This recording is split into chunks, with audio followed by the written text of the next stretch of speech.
Et donc aujourd'hui, le sujet c'est être moderne et traditionnaliste. C'est pas assez fort, je n'entends pas assez fort. Je n'entends pas assez fort. La voix n'est pas assez forte. Oui. Donc, Allô Claude, à toi l'honneur. Bon. Non, Oui. la voix n'est pas assez forte.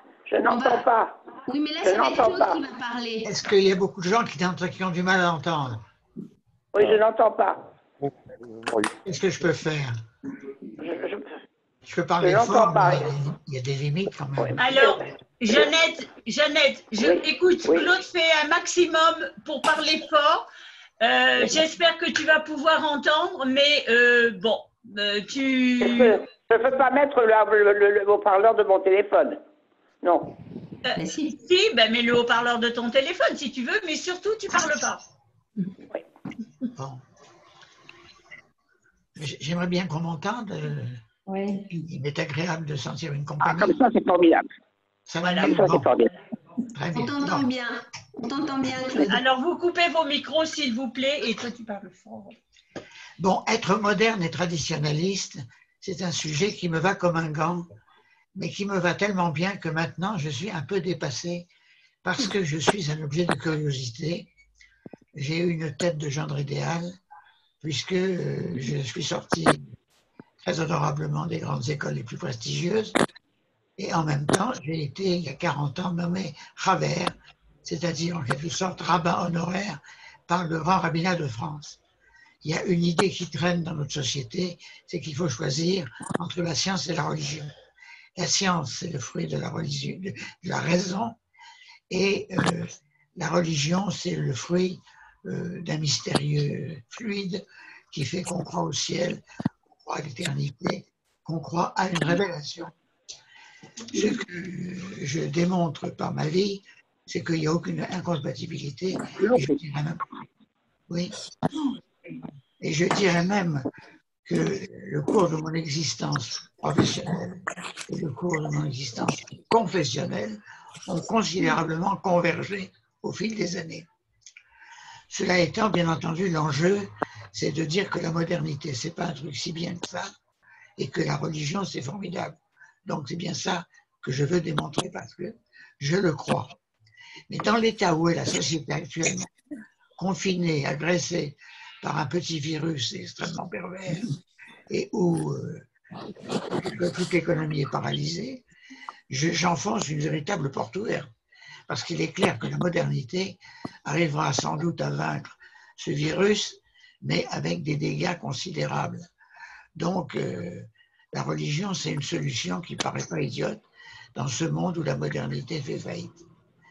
Je n'ai pas renoncé pour autant à vous présenter cette conférence parce que je veux vous montrer que la modernité a toujours été malade, a toujours été souffrante, et qu'il y a une espèce de religion qui est née à la Renaissance, à l'âge classique, qui donne encore l'espoir.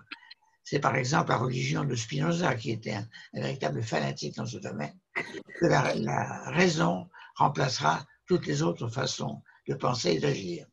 Aujourd'hui, il est évident que c'est complètement faux. Je vais orienter mon exposé par 4 parties. Je vais d'abord vous définir la modernité qui a résolument 3 visages. Je vais vous montrer ensuite qu'elle a toujours été malade et qu'elle l'est particulièrement par les temps qui courent. Et puis, après, je vous montrerai que l'homme moderne est malheureux. En tout cas, il est bien moins heureux que ses prédécesseurs. Et enfin, je conclurai en vous montrant que être juif est une excellente idée face aux insuffisances de la modernité pour donner du sens à la vie à un homme moderne. Voilà mon plan. C'est quoi la modernité? Eh bien, c'est défini par une chaîne de causalité que tout le monde a dans la tête. Au commencement, la raison, dont le XVIIIe siècle, siècle des Lumières, a fait une divinité.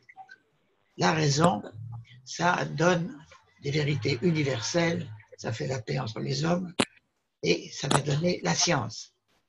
La science va donner une maîtrise sur la matière qui va donner la technique, La technique, ça va donner, et ça s'est démontré de manière éclatante au 19e siècle, l'industrie. L'industrie va donner la prospérité va donner le bonheur, et les temps messianiques sont pour demain, grâce à cette chaîne de causalité qui part de la raison pour aboutir au bonheur. Voilà de quoi est faite la foi dans la modernité. Vous voyez qu'il y a au cœur de cette religion la science, la technique et l'industrie. Mais il y a un deuxième visage qui est cousin du premier, mais qui est indépendant, c'est la facilité des communications. Le fait qu'on se téléphone d'un bout de la Terre à l'autre, et la présente réunion en est une illustration tout à fait brillante. En ce moment, le succès de Zoom en est un témoignage fantastique et qui montre que la modernité a quand même de bons côtés. Et enfin, à vos souhaits. Il y a un troisième aspect, c'est la libération des mœurs. Dans les siècles antérieurs, les familles et les curés exerçaient une tyrannie sur les couples, sur la sexualité et sur la vie des familles. Maintenant, tout est permis, tout est possible. On se marie entre hommes, on a des activités sexuelles très, très exotiques et très bizarres. Après tout, il y a une idée vaguement issue de la psychanalyse de réprimer ces instants, ça donne des maladies. Voilà les trois visages de la modernité. Regardons maintenant à l'intérieur de ces trois catégories ce qu'il en est, d'où ça sort et pourquoi on y croit. Il faut voir que les sciences sont malades.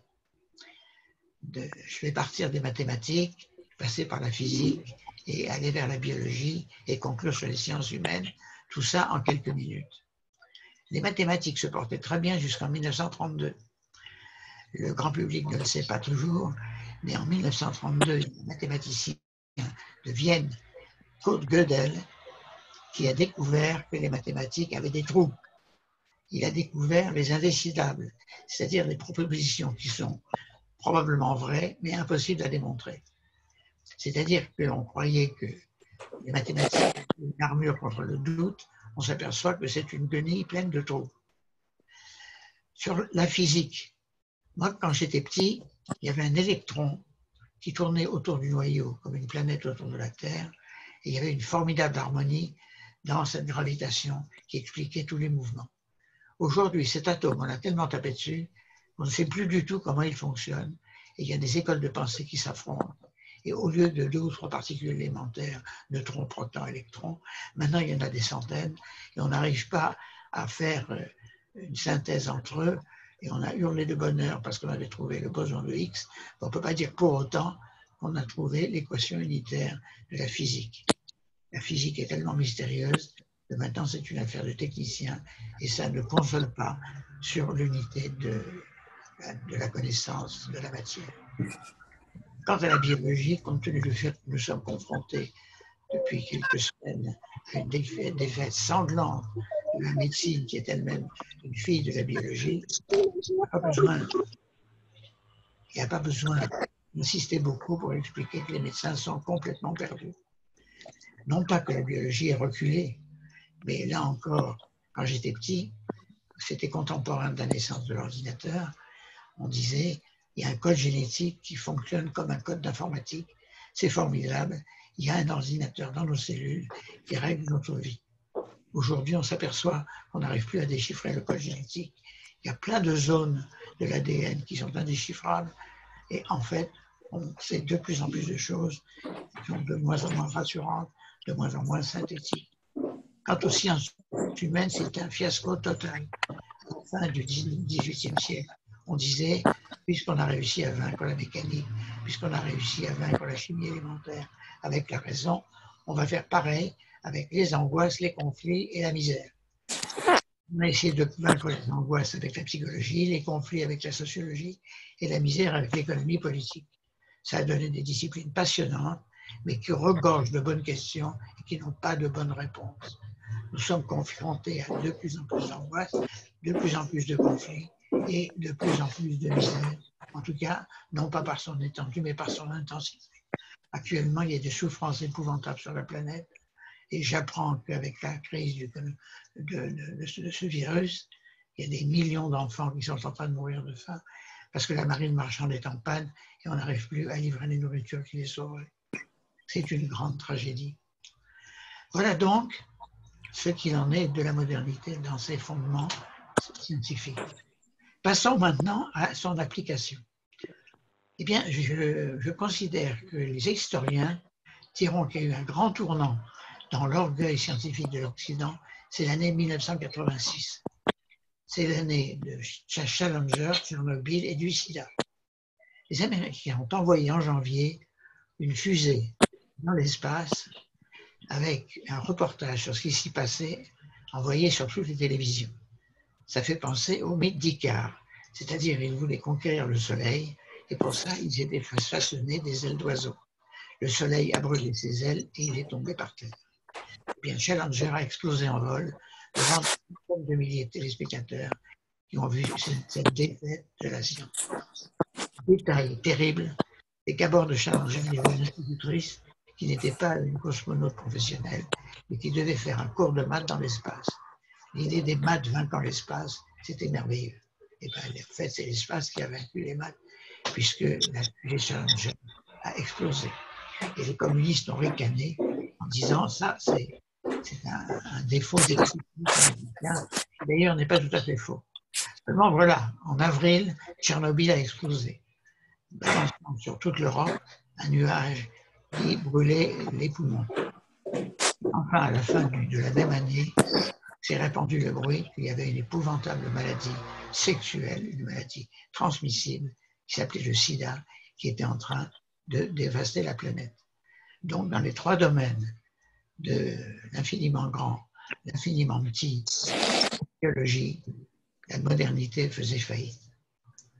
Donc, on n'y croit plus tellement, bien qu'il y ait encore de jolis progrès, bien entendu.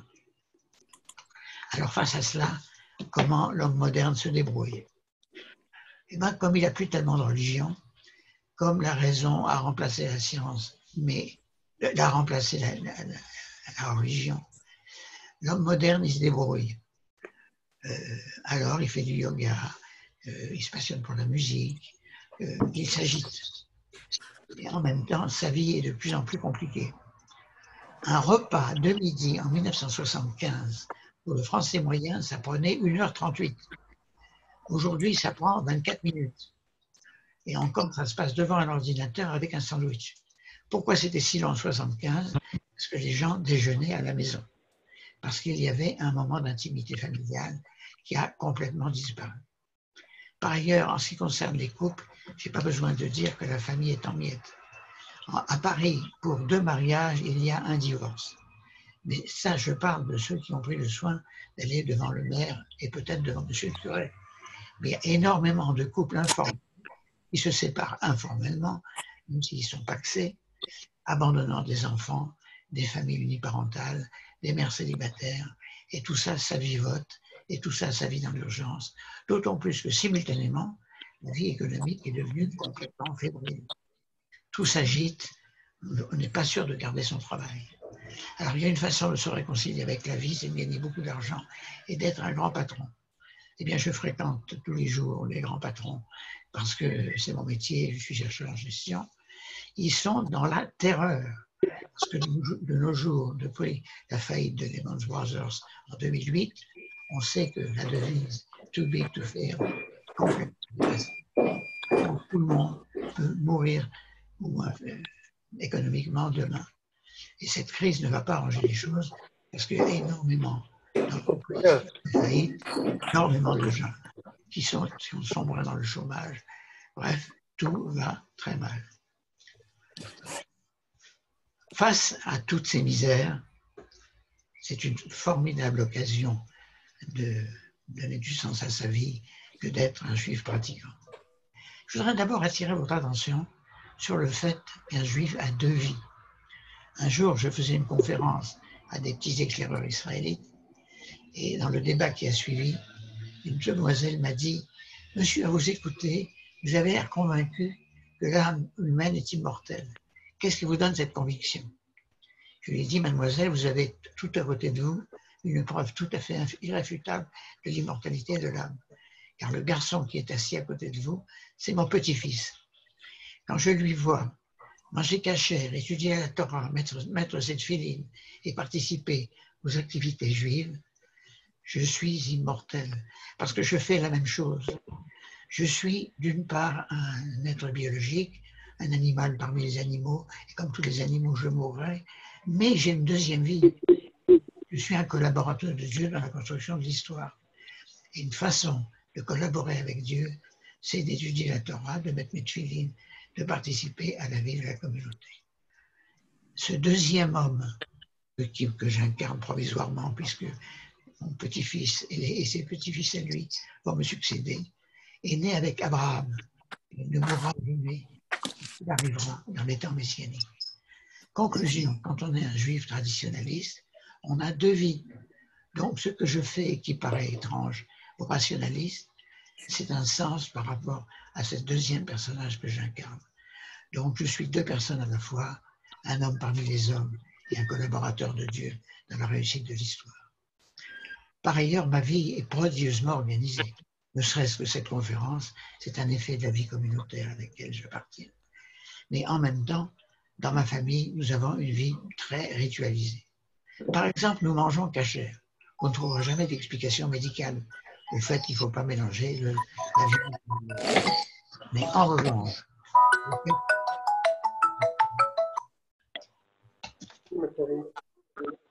Salut papa. Oui. Oh, oh, oh, la personne qui voudrait bien couper son micro. Donc, c'est pas le même du tout. D'accord, d'accord, c'est pas grave. parce que là, je ne peux plus parler, il y a un bruit parasite. Marc, est-ce que vous pouvez couper votre micro, s'il vous plaît? Tous ceux qui n'ont pas coupé leur micro, est-ce que vous pouvez... Voilà, merci beaucoup. Donc, je reprends. Pardon. Dans ma famille, il y a deux batteries de cuisine, il y a deux vaisselles, l'une pour le lait, l'autre pour la viande. Mais ça a l'air de rien. Mais une maison aussi ordonnée, ça calme les passions. Mais c'est rien à côté du Shabbat. C'est-à-dire que 25 heures par semaine, nous nous retirons complètement du monde. Et pour un rationaliste, ça paraît absurde que dans le monde moderne, on ne touche pas un crayon, on ne touche pas au téléphone, on ne prend pas sa voiture, on ne manipule pas l'argent et on vit comme au paradis.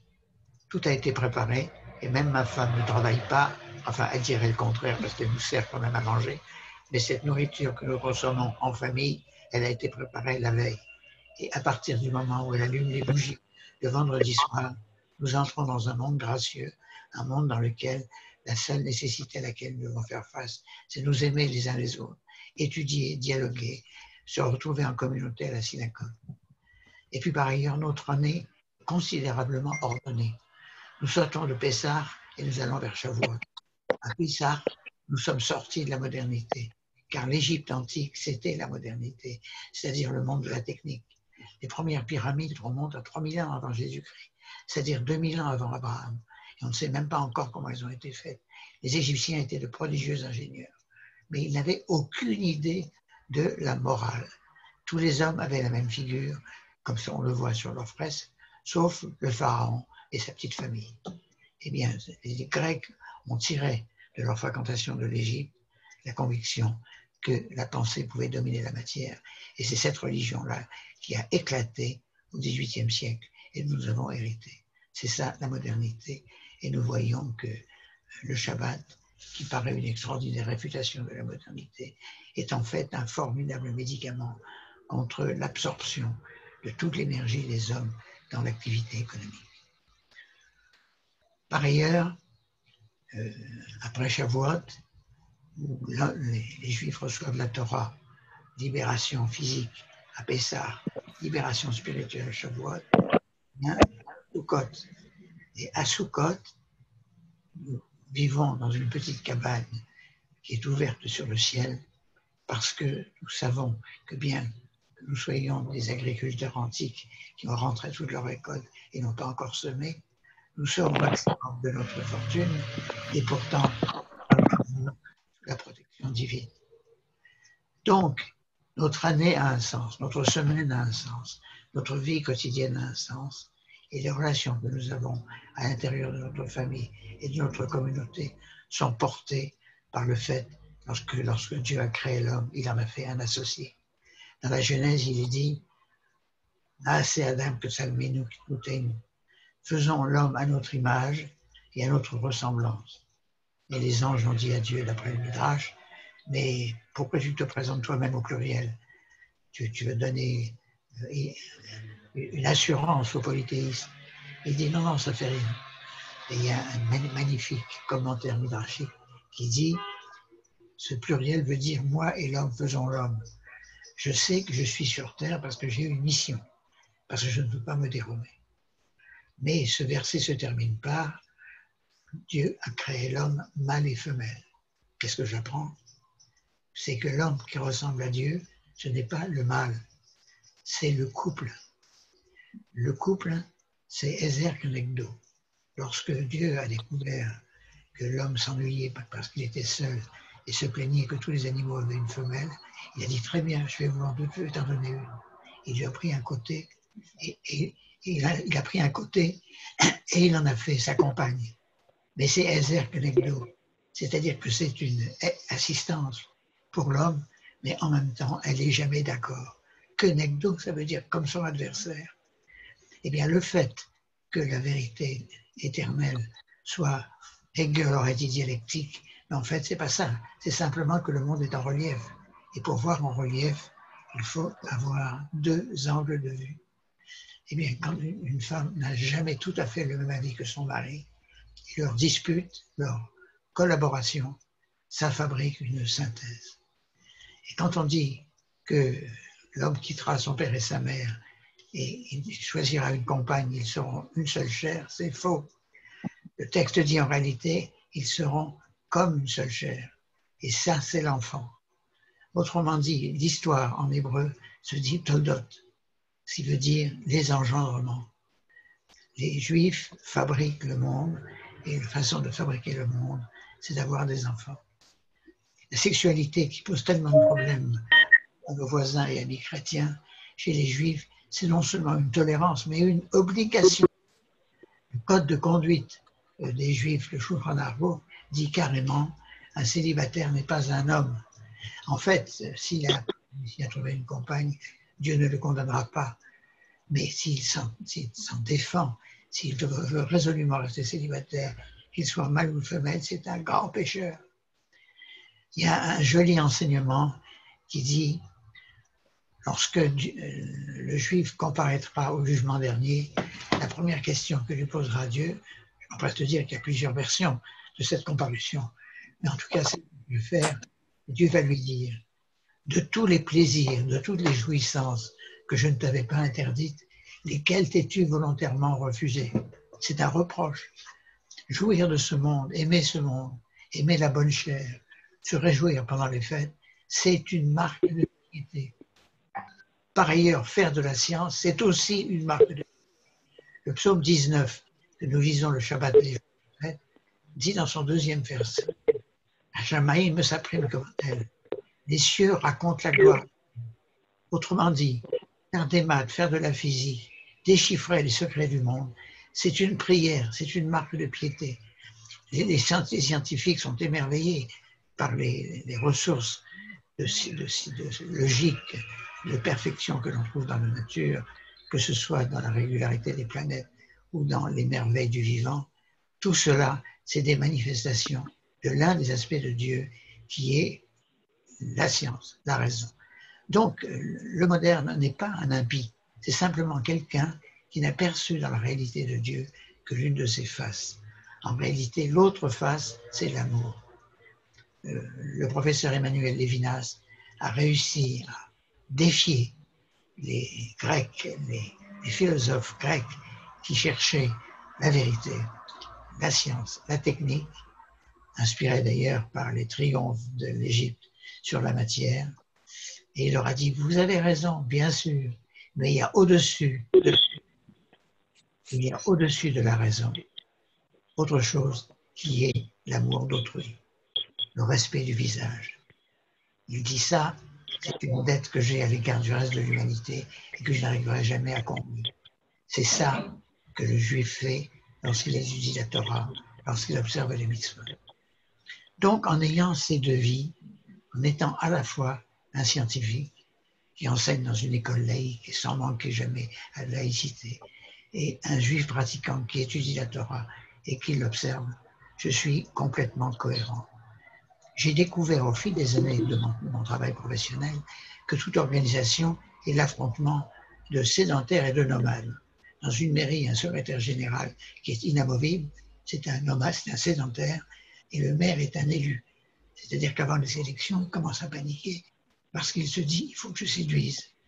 Eh bien, dans n'importe quelle entreprise industrielle et commerciale, l'industriel est un sédentaire, il aimerait faire la même chose tout le temps, et le commerçant est un nomade, il veut séduire un client toujours nouveau. Eh bien, cet affrontement des sédentaires et des nomades, c'est l'affrontement de Caïn et Abel. Conclusion, la mission du juif en ce bas monde, c'est de réconcilier Caïn et Abel, les sédentaires et les nomades, et d'ailleurs, le peuple hébreu est à la fois les deux.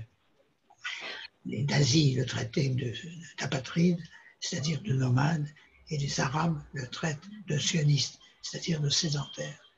Les hommes sont soit sédentaires, soit nomades, ils se détestent les uns les autres, et comme le juif est les deux à la fois, il est toujours l'autre de l'autre. En conclusion, l'antisémitisme, c'est extrêmement dur à vivre, mais en même temps, c'est un honneur.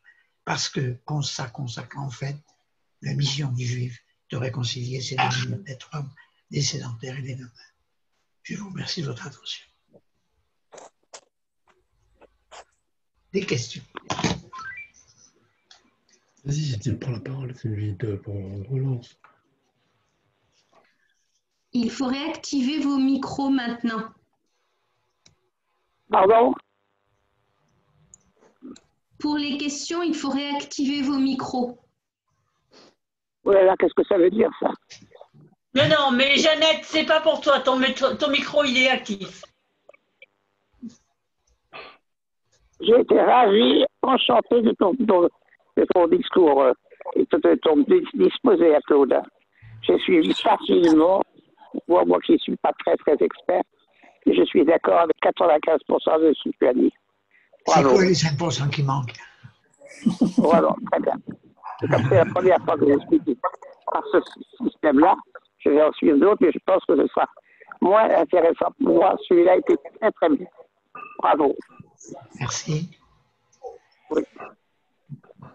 Autre question?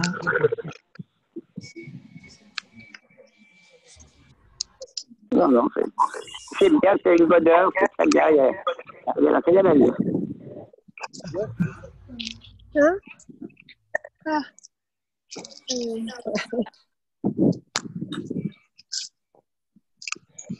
Oui, écoute. Oui, c'est Marc-Raphaël Gage. Oui. Voilà. Mais vous n'avez pas, j'ai très bien entendu, mais l'aspect de l'autonomie de la raison liée à la modernité, Oui. cet aspect, vous ne l'avez pas abordé. Et il me semble assez fondamental. Qu'entendez-vous par l'autonomie de la raison? C'est-à-dire que l'homme, l'humanisme, c'est le fait que l'homme découvre la norme en soi et pas à l'extérieur. C'est-à-dire pas d'hétéronomie, pas une norme qui est révélée, mais une norme qui est découverte à l'intérieur de sa conscience. Et une norme qui se voulait universelle. Bien entendu, ça a dégénéré. Mais en tous les cas, cet aspect de la modernité face à la révélation est un aspect intéressant et qui mérite d'être analysé. Et en ce moment, je commence beaucoup de textes écrits ou oraux en disant « Je pose 2 questions à ma femme. Première question, quelle heure est-il? Deuxième question, est-ce que tu m'aimes toujours comme avant? » Eh bien, la première question est une question où la raison a complètement vaincu toutes les difficultés qui s'y opposaient. Ça marche tout seul. C'est des connexions comme celles dont nous avons le plaisir de jouir avec Zoom. Mais est-ce que tu m'aimes comme avant? Jamais la science ne pourra répondre à cette difficulté. Parce que, tout simplement, dans le dialogue qui va suivre, je vais me modifier, elle va se modifier, et nous entrons dans une aventure. Nous sommes passés d'Aristote à Lévinas, c'est-à-dire de la constatation d'une vérité universelle à une aventure propre de la morale, c'est-à-dire que je vais tenir compte des effets que je produis sur elle, comme elle tient compte et qu'elle produit sur moi. C'est le chemin de la paix. La paix est soit un produit de la raison, soit un produit d'un dialogue. Et le dialogue est inexorablement.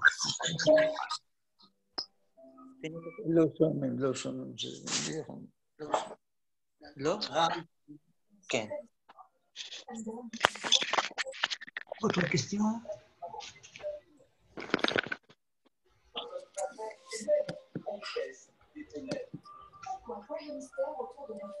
Oui. Oui. Oui. Pour poser une question, l'amour d'autrui. Oui, bien sûr. Sur l'amour d'autrui. Oui. C'est ce qu'il faut en observant les commandements. Mais l'amour d'autrui, on peut aussi avoir de l'amour d'autrui sans forcément appliquer tous les commandements ou être très religieux. Je veux dire par là que qu'est-ce qu'on appelle en fait, on peut aimer autrui sans observer tous les commandements. C'est ça que là le lien que je ne vois pas trop exactement. Vous avez absolument raison. D'ailleurs, la preuve, c'est que parmi les êtres humains, il y a une poignée de juifs et le reste de l'humanité n'est pas juif. Par conséquent, n'a, d'après le judaïsme, que 7 commandements, les commandements de Noachide, à observer, qui sont très élémentaires, ne pas tuer, ne pas voler, etc. Dans la liste, il n'y a pas l'amour d'autrui.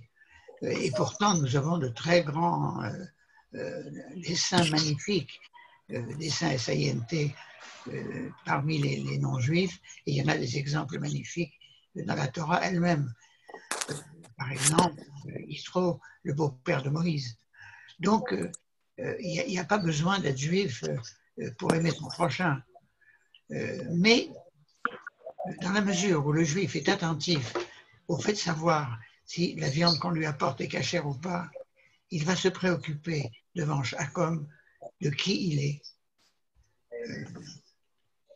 Mon professeur de minéralogie à l'école des mines disait je vais vous apprendre à reconnaître les cailloux. Mais les cailloux sont très malicieux, très capricieux. Dans un caillou et vous êtes convaincu qu'il appartient à une certaine espèce, vous trouvez des confirmations. Il est ce qu'il est, le caillou. Eh bien, si vous avez appris à regarder modestement le caillou, c'est-à-dire à le laisser parler, eh bien, vous pouvez regarder un homme, c'est-à-dire à le laisser s'exprimer sa singularité. Et trouver cette image absolument magnifique, ça prouve que quand on est modeste devant la nature, on est également modeste devant son prochain. Est-ce que, je ne sais pas si vous m'entendez. Est-ce qu'on peut vivre aujourd'hui notre religion en dehors de la modernité? J'ai essayé par cette conférence de vous démontrer que je suis en plein dans la modernité et en plein dans notre religion. Bien sûr. D'ailleurs, si vous voulez, au fond, il y a 20 ans, j'étais une bête curieuse. Aujourd'hui, il y a énormément de gens de même formation que moi qui observent la Torah. D'ailleurs, il y a une grande nouvelle, c'est que depuis 2 ans, il y a au quartier latin une classe préparatoire aux grandes écoles strictement cachère. Avec les grandes écoles, un calendrier qui permet de préparer l'X, les mines centrales en observant le Shabbat. Donc, la synthèse entre la modernité et la religion est maintenant une chose observable. Et c'est très, très respecté. Oui, mais alors tous ces religieux qui vivent à Jérusalem, un peu confinés et en dehors de la modernité, qu'en pensez-vous?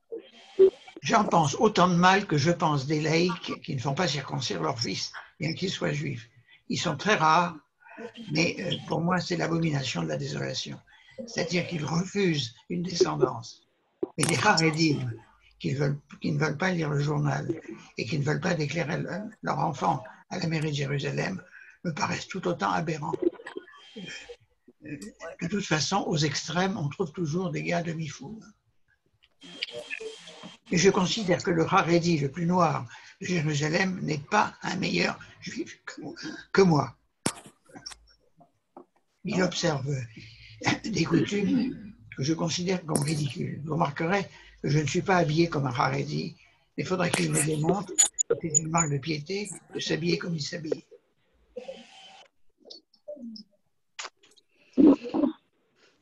C'est pourtant un courant qui a l'air de se développer. Pas parce qu'ils ont 10 enfants par famille. Alors effectivement, ça vous demande. Mais tu l'as dit, ils subissent en ce moment de profondes modifications, notamment parce qu'ils sont rétifs à un travail salarié, ils sont dans une misère effroyable. Par ailleurs, il paraît qu'ils avaient décidé que la Torah, c'était plus fort que le coronavirus. Il paraît que là, est-ce que je peux dire un mot? Oui. Claude, est-ce que vous m'autorisez à intervenir là dans votre propos? Je vous demande d'intervenir. Je crois que le monde Haredi, que je vois de la même manière que vous, c'est-à-dire l'abomination de la désolation, pour utiliser une formule qui ne nous est pas familière. Eh bien, je crois que ce monde est en train de changer. C'est ce que j'étais en train de dire. Ah ben alors je m'interromps, c'est pas la peine. Non, mais et je vais vous dire quel est mon espoir immense. C'est que pour la première fois, peut-être depuis les grandes yeshivot, universités de Babylone, il n'y a pas eu, autant qu'aujourd'hui, d'osmose entre l'université et la yeshiva. Vous avez de nombreux jeunes qui quittent la yeshiva avec une grosse formation, qui ensuite vont à l'université, et vous avez un monde universitaire où des gens se mettent à étudier la Torah. Et je crois qu'un nouveau modèle d'hommes juifs va surgir.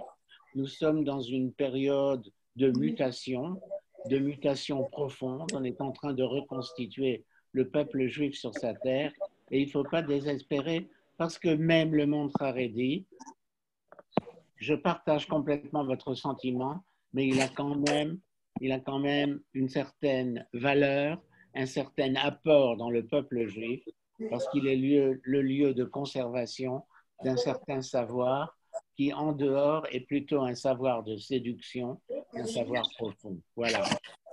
Je voudrais ajouter un complément à tout ce que vous avez dit. À mon avis. Et alors? Je voudrais compléter votre intervention. C'est que c'est manie de venir au milieu. Je voudrais compléter l'intervention de Charles Meyer en disant qu'il faut remettre tout ça au féminin. C'est que l'une des raisons de l'évolution du monde Haredi, les femmes Haredites qui commencent à faire des études, notamment parce qu'elles ont besoin de gagner leur vie. Vas-y, allez. Et le grand bon sens des femmes va faire merveille dans cette évolution. Couper ton ordinateur parce que vraiment, je ne suis pas. Monsieur Oana, est-ce que vous pouvez couper votre micro, s'il vous plaît? Alors, celle-là, c'est la cousine de ma... Noël, est-ce que tu peux couper ton micro, s'il te plaît? Merci pour ces... Autre question? On n'a pas entendu la fin de votre réponse, Claude.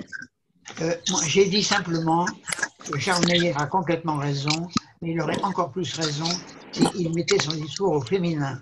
C'est que j'apprends que les épouses et les mères de familles nombreuses harediotes sont de plus en plus intéressées par la vie concrète. Elles travaillent dans des banques, elles travaillent dans l'informatique et elles amènent à la maison un enrichissement dans les questions très religieuses, bien sûr, que ces gens-là se posent. Donc, je suis un féministe militant. Autre question? Moi, je veux bien poser une question. Je vous en prie. Cécilia. Bonjour. Bonjour. La question, pour moi, est un petit peu difficile à formuler. C'est que je n'ai pas trop les idées claires, mais je vais quand même essayer. On a une Torah et on a des commentateurs de la Torah. Et on a eu un professeur Lévinas qui a émerveillé toute une génération et même plusieurs générations de coreligionnaires et qui semble avoir tout expliqué. c'est-à-dire que l'homme juif, l'homme même s'il n'est pas juif, est un collaborateur de Dieu dans la réussite de l'histoire. Il devient un bon collaborateur s'il suit les commandements de la Torah.